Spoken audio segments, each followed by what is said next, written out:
Good morning. Sergeant Lee Knouse, L-E-E.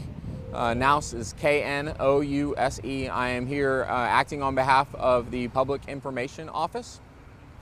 And I have very limited information to provide y'all at this time. I'll apologize for that in advance. It's early on in our investigation, so things can always change, and there is very little information to provide to the public, but I'll give you what limited information we have. So today at about 2:34 a.m., the Austin Police Department received a call at 911 Communications about a abandoned vehicle in a field in the area behind me. That area is about the 2900 block of 183. For reference, that's in between Metropolis and McCall on the southbound side. That call held for a little while due to limited resources and the relatively minor nature of the incident. That call held until about 3:39 a.m., so about an hour later. When officers arrived on scene, they immediately observed an adult male with penetrating trauma to his body that is incompatible with life.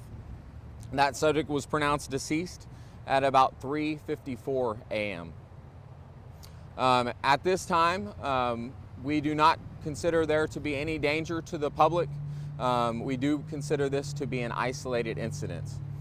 Once again, the information we're going to be able to provide today will be very limited, and that's pretty much exactly what I gave you. At a later date, the homicide unit will provide additional information to provide some insights into what occurred.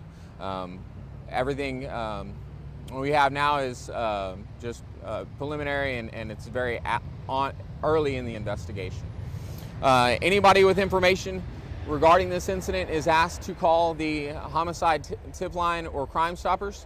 512-472-TIPS is the number for Crime Stoppers. 512-974 TIPS is the number for the homicide unit directly.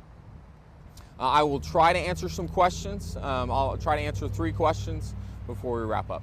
What were the wounds? Was it gunshot wounds, stab wounds, or what? I can't specify. I can only say penetrating trauma at this time. Was the victim found in the driver's seat? I don't have information as to that. I don't know if he was located in the vehicle or around the vehicle. I apologize. Were there any other cars here? Like, is this a spot where abandoned cars are sometimes trying to sold on the side of the road, or was this the only car in the field? You're asking if there was only one vehicle on the side of the road or if there was additional ones. When I arrived, there was a bunch of vehicles here, first responder vehicles and things like that.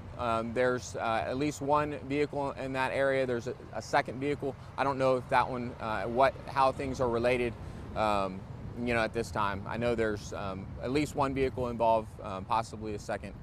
There might be additional information. I can do one last one. Can you explain to us what you meant about limited resources, and did that have any role to play in finding the man? Sure. So the question is, I mentioned something about limited resources. I brought that information up due to the fact that the call came out at about, I think I said 2:34 a.m. and an officer wasn't dispatched until 3:39 a.m. So obviously we have limited resources at the police department. We would love for every call to be answered as soon as possible. Unfortunately, but what that also means is because we don't have unlimited resources, we have to triage things, right? So a call that is obviously puts somebody in jeopardy is going to take priority over an abandoned vehicle call or a stall or something like that, right? So with those limited resources, we triage those things. So there's a gap between when that 911 call came out and when an officer was dispatched. So that was my explanation for that delay.